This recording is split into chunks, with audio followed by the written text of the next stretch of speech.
Captain Black-Eye was the villain of Project Dream, the game that later became Banjo-Kazooie. According to the Banjo-Kazooie manual, the rusty bucket is Grunty's ship. However, I am guessing this nautical theme was intended for Captain Black-Eye. What's curious, though, is that despite these two villains, Pirate and Witch, being apparently different, there is a shared detail between them, which is their eyes.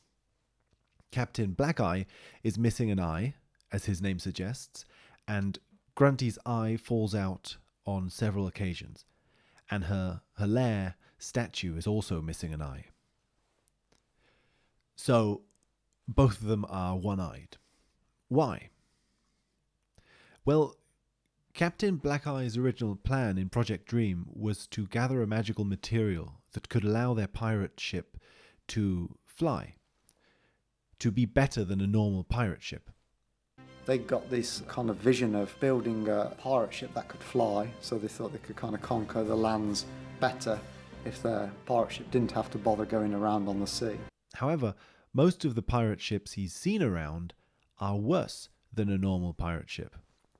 For example, Black-Eye's original theme tune from Dream is the music that became Gloomy Galleon's music in Donkey Kong 64, a level featuring a shipwrecked ship. The rusty bucket, even, if it was originally Black-Eye's ship, is a rusty bucket. So it's like its name already implies that it is not in good shape. It is rusty.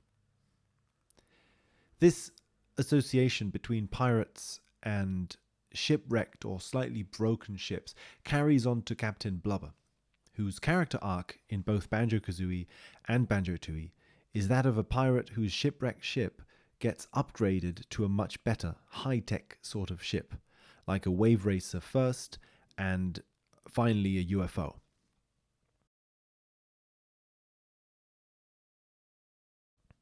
A high-tech flying ship is what the pirates of Donkey Kong Country 2 have, too, right? In my mind, a shipwrecked ship makes me think of a ghost ship, especially if it is still in use, right? If it is a shipwrecked ship that is still being used as a ship, is still somehow alive.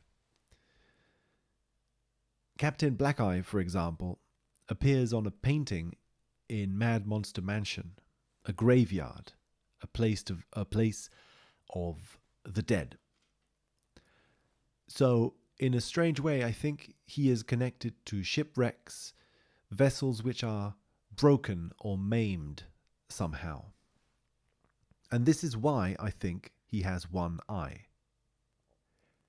Grunty, too, in her one-eyed-ness, is the owner of many shipwrecked or broken structures. She is the owner of Witchy World, but it is broken, it is abandoned. And the theme of one-eyedness in world mythology sometimes evokes this sort of incompleteness, the body not being at its full potential, a lack in one's being, perhaps. It could also be the theme of a seer, someone who sees. After all, to have only one eye is a highlighting of the eye. Just as blind seers in mythology see further into the spirit realm, right, despite not having physical eyes. After all, this is a game about completing puzzles, so paintings, things you stare at, images, visuals. An eye is staring into them. These are images that are there to be stared at, to be looked at. The eye, maybe, could also represent the senses themselves, just perception. So seeing as in perceiving. So, on the one hand, a one eye is the perception of the seer, a perception that sees everything. But it could also be the perception of blindness, seeing only half of the picture. A one eye is a wound, a lack of some sort, a brokenness, like the broken ship.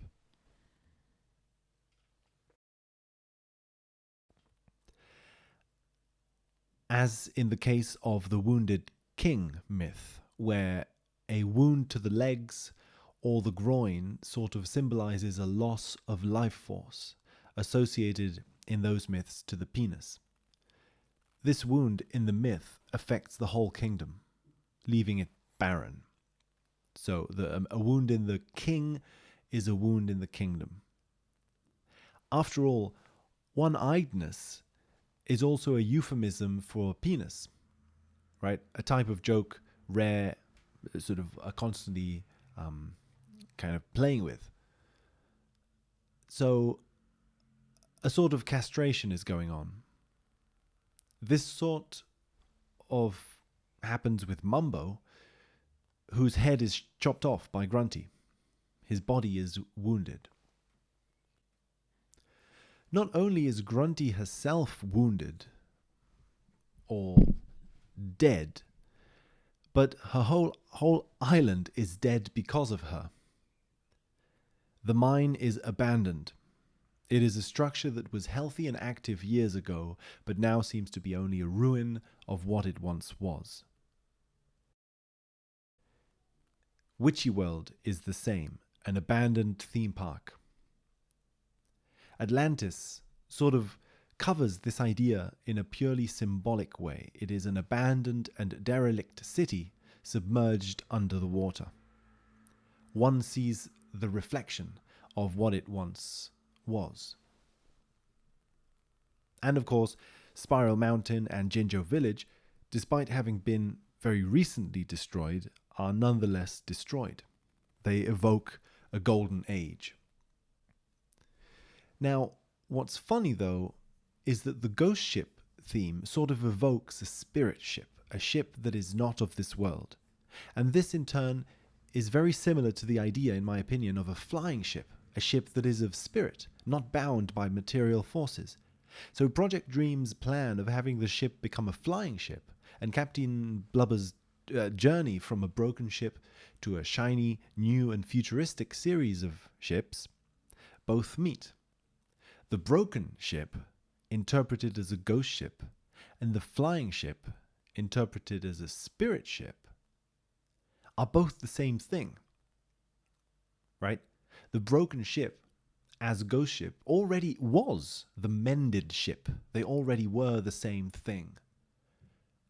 It's sort of how the one eye can both be an eye that sees into truth and an eye that is wounded. It's almost as if the perception of truth was already the state that one was starting with.